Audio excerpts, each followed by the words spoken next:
Welcome to the Executives Lounge. This is your podcast host, Christine Fauner. I am bringing you amazing stories from amazing women in leadership from across the globe. Let's get started. All right, so I'm here today to introduce Aimee Ansari. She is the Chief Executive of Clear Global, and she works out of a Greek island half the year and then out of Boulder from there on out. I'm going to hand it over. Aimee, I'd love for you to introduce yourself. Tell us what Clear is, and we'd love to hear your story. Great. Thank you so much for asking me to be here. I really appreciate it, and I'm looking forward to this. I work for an organization called Clear Global. Clear stands for Community, Listening, Engagement, Accountability, and Reach. And what we do is the mission statement is to support people to get information and be heard, whatever language they speak. So the first thing we do is do research on how to effectively communicate and engage people, what languages they speak, who they trust, what sources of information they trust, how they like to get information, how they like to be heard. And then develop that into different kinds of programming, whether that be about translation, just basic translation, and translation is quite complicated. We have a community of over 100,000 linguists that support us translating into over 300 languages globally. We translate about somewhere between 25 and 30 million words per year. And then we also do voiceover, subtitling, and sort of the full range of language services. One of the big hits is the plain language editing, because even, no matter who you are, whether or not you have a PhD or your literacy level is quite low, if something is written in plain language, it's much, much easier to understand. And then we take that a bit further, and we can also develop posters and things like that. We've an amazing graphic design team, and we take that further and develop language technology. So the sort of Google Translate, but for the languages Google doesn't work in. So Hausa, Kanuri, Lingala, Nande, languages that you've never heard of. The one thing I love about doing this podcast is that you learn about jobs and businesses and industry that you didn't even think about before, or that you just weren't aware of how deeply and niche you can get on expert level service. So I want to back up a little bit. And the question that came to my mind was, how did you start working for a company that does this? So let's go all the way back. Tell us your story about how you got to where you are today. Okay. So it's a nonprofit organization. That's the first thing to say. And my, when I was young, in the 80s, I was put into a computer class because I couldn't sing, and it was the only other thing that was at that same time. We should do a horrible voice karaoke. I'm in that boat too. Terrible singer. So I was put into this computer class, and so I learned how to code from the time I was 11 or 12, really young, and kind of grew out of that, and went to university and studied the Soviet Union. And when I got out of university, after I got my master's degree anyway, but one of the things I had studied was the Soviet Union, and therefore Russian. And the Soviet Union was collapsing at the time. That gives you a little age date for me. You're in good company. And so the first job, one of the first jobs I got internationally was working with the United Nations in Kyrgyzstan. And I quickly learned that if I wanted to understand really what I was supporting women's civil society organizations. And I quickly learned that if I really wanted to understand the hopes and dreams and desires of these women I was supposed to be working with, I really needed to speak Kyrgyz or Uzbek. And I didn't. and so what was happening, and that with that, and then in my next post, we talked about being nomadic. The next place I went was Yemen, and then Bangladesh and Malaysia, and just a lot of different countries. But one of the things that kept happening was that while I speak 5 languages, I could never communicate effectively with those people I was supposed to be helping. I think you make a good point, Aimee, that language is so powerful. We talked a little bit too about my artwork behind me, that my background is in linguistics and language development and acquisition, and partially went into that space as an advocate because I wanted people to see and learn and know that language is powerful, and when you feel like you don't have it, we're somehow limiting that power. So I love that you're mentioning this here. Yeah, and the world's population is 8 billion people. Half of those people, 4 billion people, don't speak English or Russian or French or Chinese, and therefore they can't get access to information. Like, even if they have access to the internet and all the information out there, even with Google Translate, they can't get access to that information. And the only way, you can't translate it all. You can't even translate all of Wikipedia. So the only way people are going to get information and be able to participate in global conversations that directly affect them, climate change directly affects the poorest of the poor. And those are often people who don't speak English or Russian or French or Chinese, is to build language technology in those languages. You just kind of touched on something that we like to talk about in these podcasts, which is, what is your biggest challenge or roadblock? But you actually speak to it a little bit here from the micro to macro level, just really naturally in the advocacy that I hear in your voice, which is, on the micro level, the challenge is I want to communicate and I want others to be able to communicate. And at the macro level, that means you can contribute to global conversations about global issues that are impacting billions across the globe. Yeah, and that's really what we're about, is making that, creating those pathways so that so the voiceless can have a voice and know what the impacts of climate change are, and say, and be able to voice their opinion about what the world is doing to help them. How did you become chief executive? How did this lead you to leading? Well, so I mentioned that bit about me being a young kid, a little girl in a computer class. I sort of dropped that after a while, but coming back into this organization, building language technology is about coding. It's very advanced coding, and I can't do it. But when I went to South Sudan to lead a large aid organization. I had 800 staff, big program. There was a civil war. I have worked a lot in humanitarian crises. And when I came out of that, I was done. I didn't want to go back to a crisis again. One of those really pivotal moments in your life when you're just like done.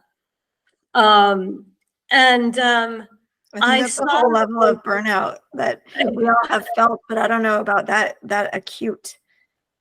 Yeah, I mean, anyway. But so I saw the advertisement for this position, and I thought, oh my gosh, if we could build language technology, if we could make it so that people could speak their own language and be heard, because when you're speaking your own language, you're really sure of what you're saying. When you're having to think in a different language, it's not quite so passionate.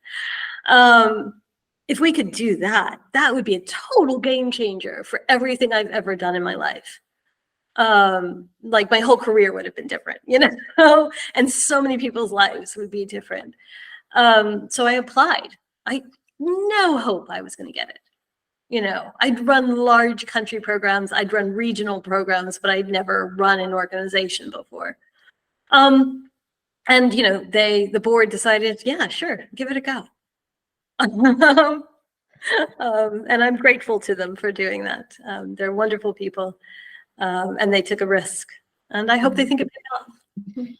That does make me think of, the question of what kind of leader are you, and how do you maximize your leadership skills and strengths? You say they took a chance on you, but they obviously saw you as a leader. So how would you describe that? So we've just hired a new fundraising director. I was telling her the other day that I'm not actually very good at anything. I'm kind of good at a lot of things, but not what I'm really good at, though, is hiring really smart people who know what they're doing and letting them get on with it. Making sure we all stay within a strategy and we're all going in the same direction, but everybody's really smart and really good. And I just, I can sit around and watch Netflix. Sure, that's all you do now. That's all you do. I think all of us listening would know that being the orchestrator, helping people communicate effectively, working in their lane, but also working together towards a common goal, it's not so easy all the time. I'm very fortunate. We have a really good team. So how many people are on your team technically? I mean, I know you said you have 100,000 people across the globe translating for you, but in general, how many people are on your team as the leader of CLEAR? So the organization has 120 staff. The community of translators is over 100,000. So we have 120 staff now, reporting directly to me. Now, see, now you've caught me because we just hired 2 people. 122. Well, yeah, I mean, it's yeah. So it's like 7 or 8 people. Great. That report directly to me. Wonderful. Part of the work that I do in building this leadership community and this women's community is the executive leadership coaching. And so in that coaching, my unique approach in coaching is helping women step outside of their comfort zone and really step into nature, step into adventure, step into outdoor learning strategies in deep dive learning moments. And so, I'm wondering if there's an experience or an adventure that you could tell us about where it went completely sideways and you had to utilize your strengths and leadership skills to help you navigate out of it to be able to tell us the story today. So many times. I mean, I can tell you a very funny one about rock climbing in South Sudan. Very interested. And you're talking about nature and getting out of your comfort zone. And that's, I mean, basically the Civil War started and we weren't allowed to go to the climbing area that we had been in. And we negotiated, we had tea, the army was there. We negotiated, we had tea, we did the thing. And they said, okay, show us what you're talking about. And so we started to go up to the area where we rock climbed and it started to rain. Now, I don't know if you've ever rock climbed, but raining is not a good thing. It is not. So then we had to show them how to rock climb in the rain. In the rain. And I'm assuming they don't have the rock climbing shoes. No, we had our own. Right. But so that's basically what we had to do is one of my friends who is a very, very good rock climber climbed one of the routes and then kind of jokingly said, do you want to get on this? And, and I was like, playing that sort of game where he was good cop, I was bad cop. And I was like, no, that's too scary. I don't know if that's really about leadership, but certainly negotiating with armed forces to have access to a climbing area was a very interesting use of some of my negotiation skills. It is. It is. But I mean, I suppose there are so many times when I've been when things have just gone sideways in my life, in my career. Actually, you mentioned I live on a Greek island part of the time. I needed this was another South Sudan story, but I needed a break from South Sudan. I really needed to get out for a little while, what we call rest and recuperation, for R&R. And I had planned to go to Wild Fitness, which is, one of those outdoor fitness courses thing in Mombasa. And they lost their lease at the last minute. And I couldn't change my leave, and I didn't know what I was going to do because I really needed it, and knew that I needed it. And that's, I think, a really big part of leadership is knowing when you need the break, and taking that time and making that space to do it. So I had a friend who lived on a Greek island, and I said, "Can I come?" And she said, "Yeah." So I bought tickets and I got here, and I loved it. And I needed a place to live after my South Sudan assignment, so I bought a house. I love that. And I think that sort of, being able to have, everything fail, and then see that as an opportunity and take advantage of that opportunity fairly quickly is that sort of, knowing both intellectually and in your gut that this is the right thing to do. Yeah. That ability to make those stepping off that ledge sometimes into the unknown is the hardest part, because and I think about this, and I'm thinking about listeners listening, that you've been in war, civil war, poverty-stricken, violent areas of the world, and you are capable of navigating and even having some fun doing it in stressful spaces of making friends with military, trying to go climbing. friends. You can feel so, in the moment, you may not recognize the capability, but sometimes when you step into the unknown on the personal level in your personal life, feels scarier than some of the scariest moments you didn't feel were scariest at the time, if that makes sense. Well, yeah, it's about experience. Right. I mean, how many times do you buy a house? Hopefully not too many times. And that's a kind of a scary experience, but it's that, I think it's the confidence that you know what's good for you, and you know how to make a decision. Not making a decision is also making a decision, but making a decision while difficult, particularly, I think it's that thing when everything kind of goes, and you still have to be the leader, and you still have to be able to say, no, we're going to do this. We're going to go this way. Even if everything else is going crazy, you got to go, Yeah, it talks a little bit. I mean, you're talking a little bit about the regulation it takes as a leader to really help create that foundational support for everybody else that's got to keep going. I really love that. Yeah, including yourself, right? Like everything inside you is going, whoa, but yeah, yeah. got this. But it's I don't think it's about faking it. It's just about having that confidence that you do know that there is a pathway. Yeah, I mean, that kind of leads me to thinking about, leadership development and leadership practice, that, we all, I always say that we're a sum of our stories, that we're a sum of our experiences, and that those experiences drive us into new opportunities or new needs or new ways of understanding. In your own leadership practice development, in your own space of experience and learning, what is a book or a podcast or a resource that you might share with us that has been foundational for you? That's something that has helped you reflect on your own leadership. Yeah, thanks for asking.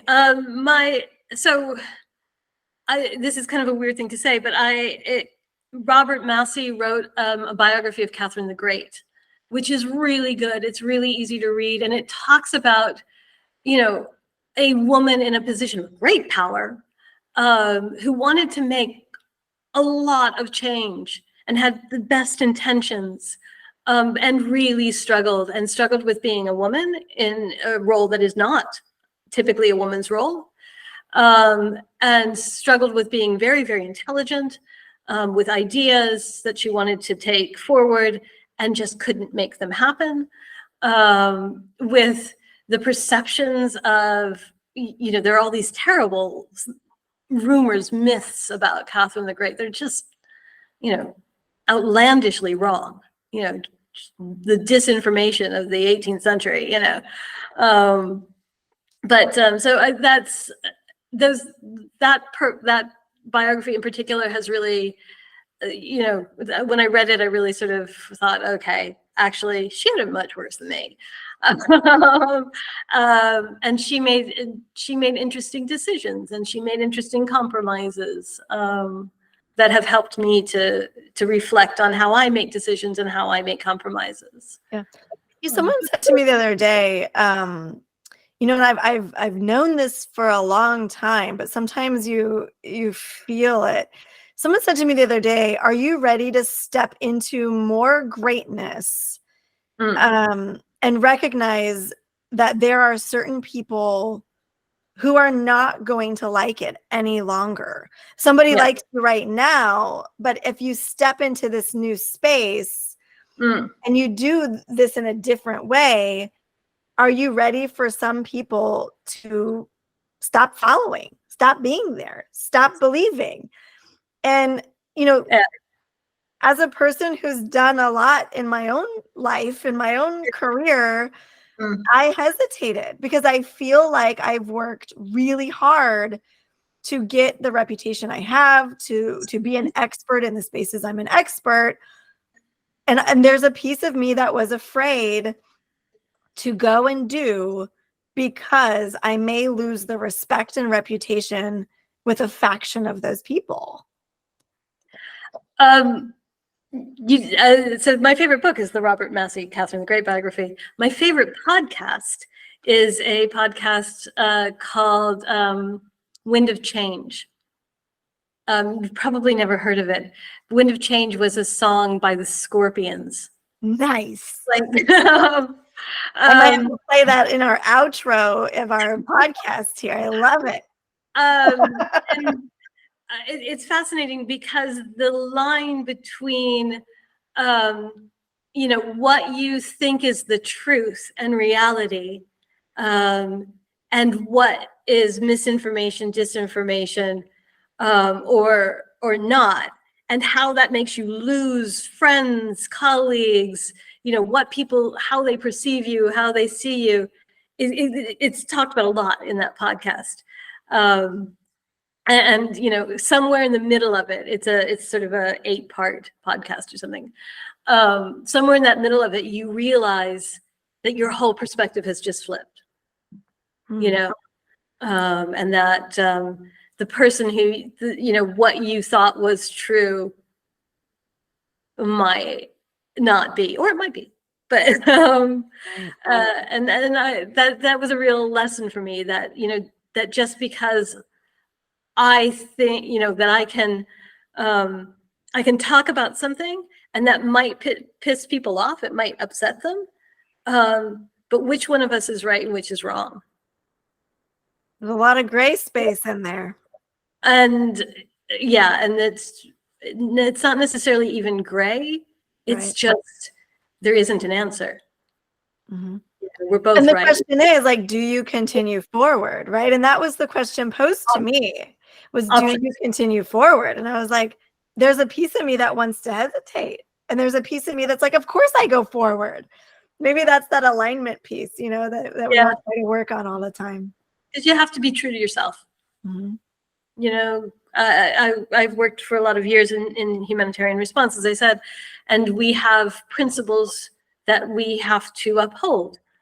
And that's not easy. And it might mean that you have to do something that you don't want to do. That is really, really hard. But you know, you have to be true to those principles. You have to be true to what you think is right and ethical. And I'm sorry if that hurts somebody.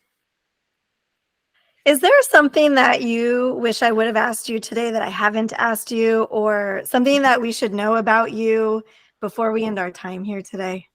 I have a dog. We're lots of dog lovers in this group. Tell me about your dog.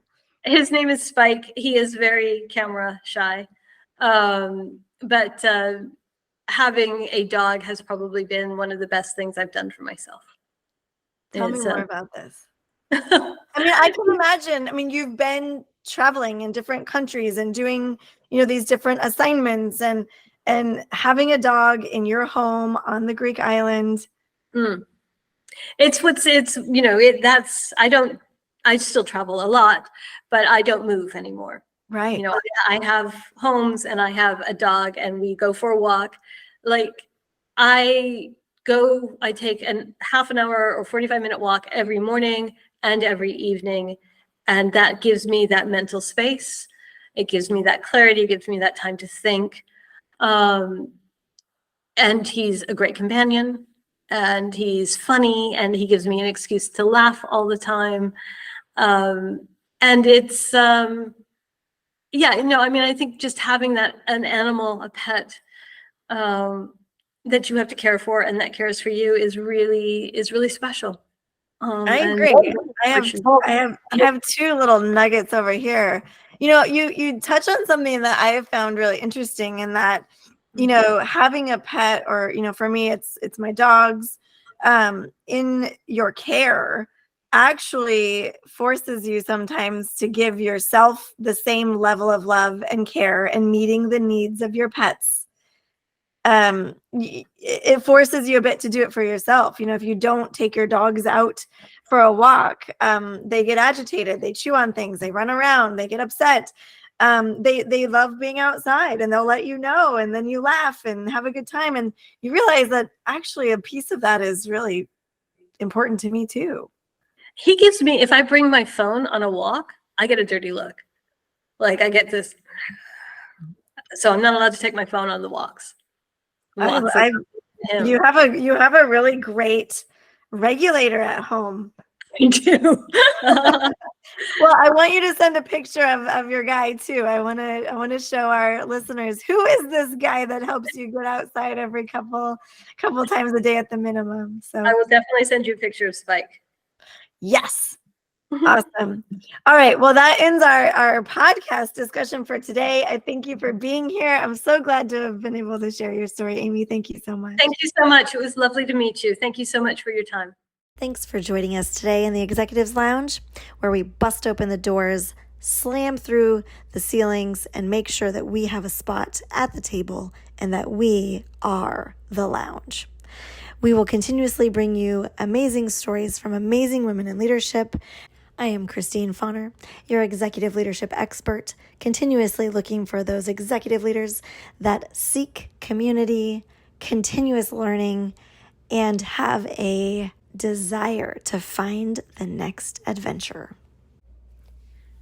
You can find more podcast recordings and episodes at www.roamyoursoul.com. That's ROAM, roaming the world, finding amazing stories from amazing women, sharing their leadership skills and talents with us all over the globe.